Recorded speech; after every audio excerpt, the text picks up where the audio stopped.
Hello, my fellow YouTubers. This is my hydrogen generator with David Floor here. I took that generator I had put in the car yesterday. Remember, I had the 3 generators in it, and this is what it looked like after one day. So I was really pulling a lot of power with that generator, and this is what it did to my plates. So I checked it out and everything, and I was really getting overheated. For that size generator, I needed something more like a 8-gauge wire because the amperage it was pulling. So I'm going to make it smaller. What I did is took one of the generators out because it's just too big for the wire. This is the other part of the generator. I took out the power and the negative, and I'm going to make it like this other one. Well, you see I took that one apart. Let me bring you over here where I've got the one over here that's still together. I'm making it just like this one. The same kind of setup. Let me put it up here. It's going to be the same kind of setup as this one right here. It's got the 2 generators instead of 3. It's just drawing way too much power, and I was burning my plates and everything. It just way over too much heat on that thing.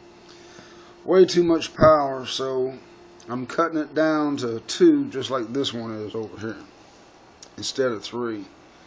So, because I don't have the money to go buy a number 8 wire.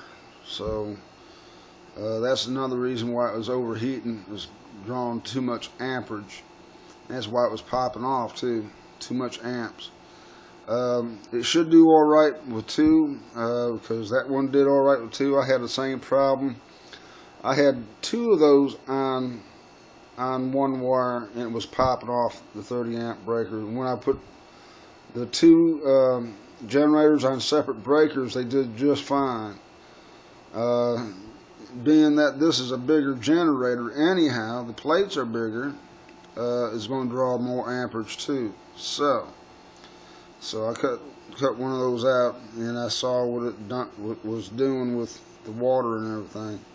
Just way over, too much heat, too much amperage, and so I decided to just make 2 boxes like that. Make 2 of them just like that, like I had before. And this should make enough hydrogen to run the car easily. Well,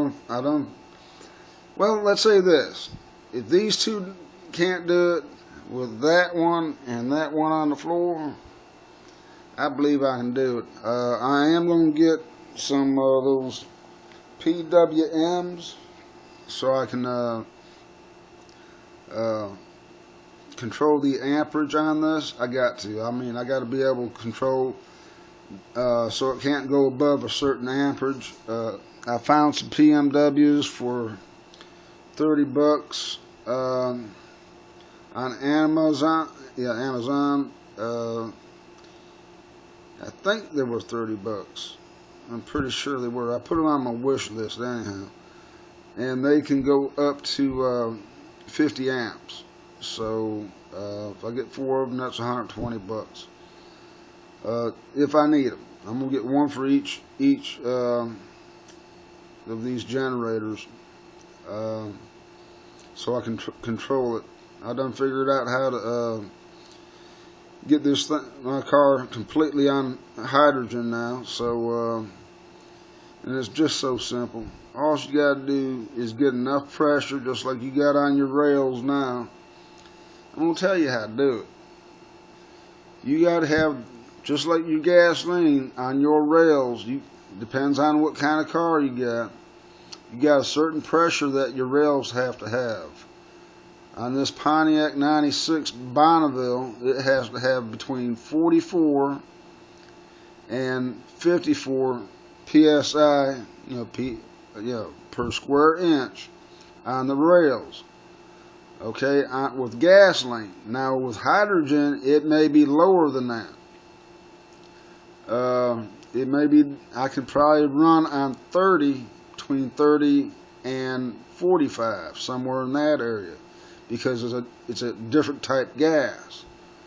I saw this guy. I can bring this one video up. Let me see if I can find it. Let me go to my history. Show you on TV here. My history. Yeah, you didn't see that. Hopefully. Let's see where it is. Looking at all kinds of stuff. There it is, right here. Let's see if you can see it. That one right there. Truck runs 100% on water, not gasoline. Look at that video and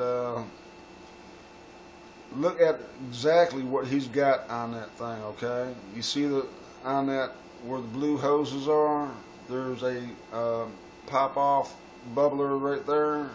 Then it goes straight to his into his fuel system, which is where it comes in the back of the car from the gas tank. You just cut your hose right there and just plug it up right there. I mean, you know, put a clamp hose on it and wait for your pressure to build up.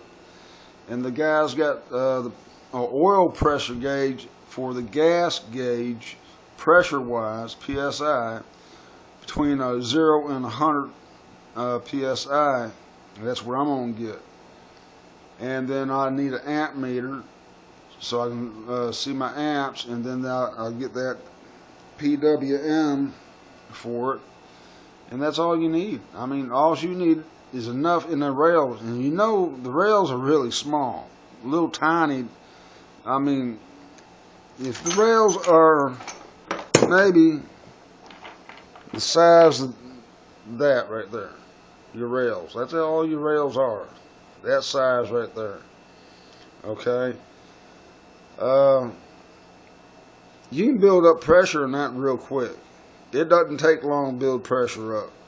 And if you got enough gas coming out of these things, you easily make your cars run. I've not done it yet, but you can see that that one right there, that was 3 years ago. Alright, so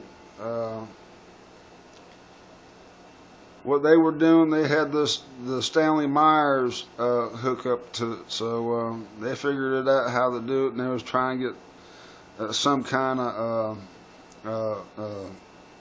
some money backing on it. I ain't worried about money backing. I want to get this thing in a car and give it to the people out here that wants to build it, and build them for the people that wants to have them on the car. But you got to remember, there's maintenance with this.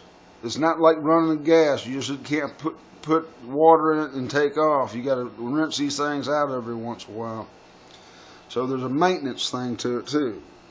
Now this first time I did this, I mean, being that this is the generator I want to put in the vehicle, and I know I was overheating it, and I said, well, I'll go ahead and take it apart and take that one generator out and just make 4 generators out of 2 cubes, like I did with these two, that one and this one here.